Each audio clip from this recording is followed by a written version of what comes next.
ఇప్పుడు కేశవరావు గారు ఆయన కుటుంబం ఈ భూమిలో భూమి పూజలు చేయడము గెస్ట్ హౌస్ కట్టుకోవడానికి వచ్చిన మొత్తం వివరాలు ప్రభుత్వం బయటపెట్టినప్పుడు కనీసం పత్రికల ప్రసార సాధనాలు బయటపెట్టినప్పుడు ఎక్కడ కూడా ప్రభుత్వం చర్యలు తీసుకోలే. ఇవాళ పేదోళ్ళందరూ బయటకు వచ్చిండ్రు. ముఖ్యమంత్రి గారు ఒక గజం భూమి పోలే ₹1 నష్టం జరగలేదంటారు. ఎకరాల కొద్ది మా భూములను 50-60 లక్షల రూపాయలు ఎకరం మీద ఉంటే మమ్మల్ని భయపెట్టి బెదిరించి మాతోని సంతకాలు పెట్టించుకొని పల్లీలు పుట్నాలు కొనుక్కున్నట్టుగా 2 లక్షలు 3 లక్షల రూపాయలు ఇచ్చి మమ్మల్ని బెదిరించి గుంజుకున్నారని ఈ రోజు పేదలు చెప్తారు. అంటే కేసీఆర్ గారు భూమి గజ్వేలే పోలేదేమో గజం భూమి, కానీ ఇక్కడ పేదోళ్ళ భూములు 100 ఎకరాలు పోతున్నాయి. ఇలా భూ కుంభకోణానికి పాల్పడ్డా ఈ రోజు ఈ భూములను దోసుకోవడానికి పాల్పడ్డారని రాష్ట్ర ప్రభుత్వమే ట్రినిటీ ఇన్ఫ్రా అనే కంపెనీ మీద కేసు పెట్టింది.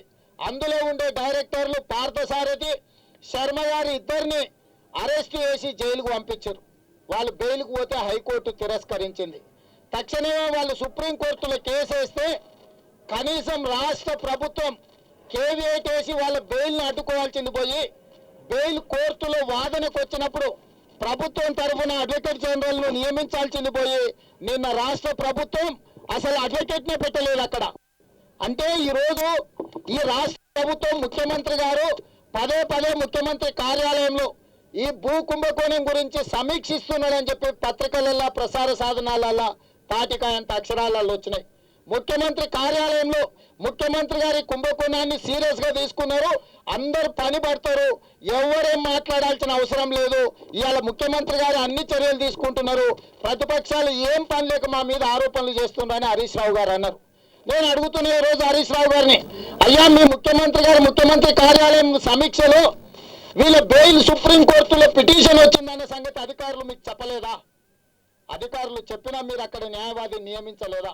ఎందుకు రాష్ట్ర ప్రభుత్వం సుప్రీంకోర్టులో ప్రభుత్వం తరఫున అడ్వకేట్ జనరల్ ఎందుకు అక్కడ పెట్టలేదు? బెయిల్ పిటిషన్ తిరస్కరించమని ఎందుకు అడగలేదు? గోల్డ్ స్టోన్ ప్రసాద్ మర్దలు ముఖ్యమంత్రి కార్యాలయంలో ముఖ్యమంత్రి గారి కార్యదర్శి IAS officer stamps and registration శాఖను గోల్డ్ స్టోన్ ప్రసాద్ మర్దలే నిర్వహిస్తుంది.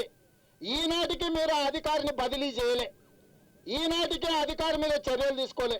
కానీ కింది స్థాయిలో ఉండే సబ్ రిజిస్ట్రార్లను చిన్న వాళ్ళను అరెస్టు చేసి జైలుకు పంపినమంటారు.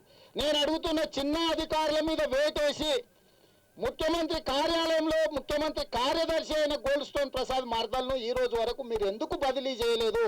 కనీసం స్టాంప్స్ అండ్ రిజిస్ట్రేషన్ పోర్ట్ఫోలియోని కూడా ఆమె నుంచి తప్పించలేదు.